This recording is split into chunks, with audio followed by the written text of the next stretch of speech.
మరోవైపు ఏపీలో TDP MLC అభ్యర్థులు కావలి గ్రీష్మ, బీటీ నాయుడు, బీదా రవిచంద్ర నామినేషన్స్ దాఖలు చేశారు. మంత్రులు నారా లోకేష్, అచ్చెన్నాయుడు, కొల్లు రవీంద్ర, ఎమ్మెల్యేలు, ఎమ్మెల్సీలు ఈ కార్యక్రమానికి హాజరయ్యారు. ఎమ్మెల్సీలుగా బలహీన వర్గాలకు ప్రాతినిధ్యం కల్పించామన్నారు మంత్రి లోకేష్. మహిళలను ప్రోత్సహించాలని గ్రీష్మకు అవకాశం ఇచ్చామని తెలిపారు. ఏపీలో 5, తెలంగాణ 5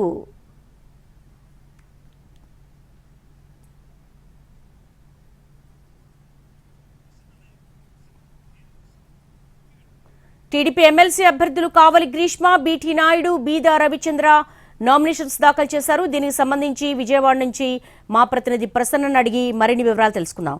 ప్రసన్న, దేవి, ఓవరాల్ గా ఎమ్మెల్యే కోటాలో ఎమ్మెల్సీ ఎన్నికలకు సంబంధించి నామినేషన్ల గడువు కూడా కొద్దిసేపటి క్రితమే పూర్తయింది. మొత్తం 5 స్థానాలకి 5 సభ్యులు కూడా నామినేషన్ దాఖలు చేసిన పరిస్థితి అయితే మనకి కనిపిస్తోంది. కూటమిలో పార్టీలుగా ఇటు టీడీపీ, జనసేన, బీజేపీ నుంచి టీడీపీ నుంచి 3 బీదా రవిచంద్ర, బీటీ నాయుడు, కావలి గ్రీష్మ, అదేవిధంగా జనసేన నుంచి నాగబాబు, బీజేపీ నుంచి సోము వీర్రాజు కూడా నామినేషన్లు దాఖలు చేయడం జరిగింది. అయితే లాస్ట్ మినిట్ లో బీజేపీ పోటీ చేస్తుందా లేదా అని ఒక గందరగోళ పరిస్థితి ఏర్పడింది. అర్ధరాత్రి వరకు కూడా క్లారిటీ ఇవ్వలేదు. అర్ధరాత్రి తర్వాత అంటే టీడీపీ తన అభ్యర్థులను ప్రకటించే ముందు క్లారిటీ వచ్చింది.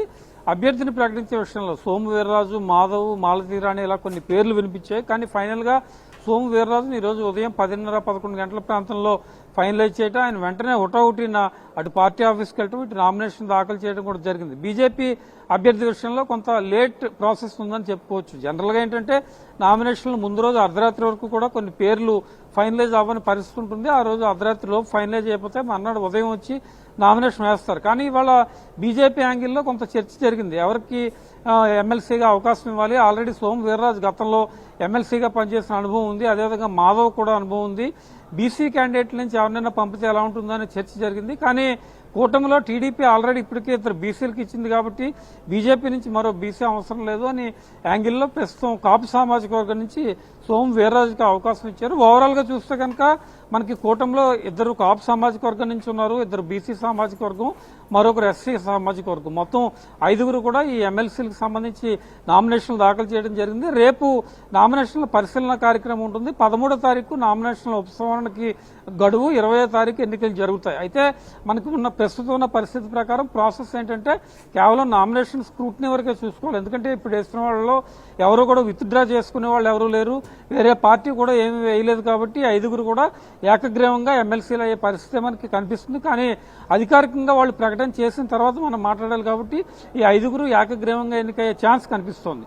మరోవైపు ఏంటంటే టీడీపీ కేవలం 3కే అవకాశం ఇచ్చింది. యాక్చువల్ గా బీజేపీ ఇవ్వకపోతే కనుక 4వ క్యాండిడేట్ కూడా అవకాశం ఇద్దాం అనుకున్నారు. కానీ వాళ్ళు టీడీపీ 3కి ఇచ్చింది. బీజేపీ లాస్ట్ మినిట్ లో క్యాండిడేట్ ని పెట్టింది.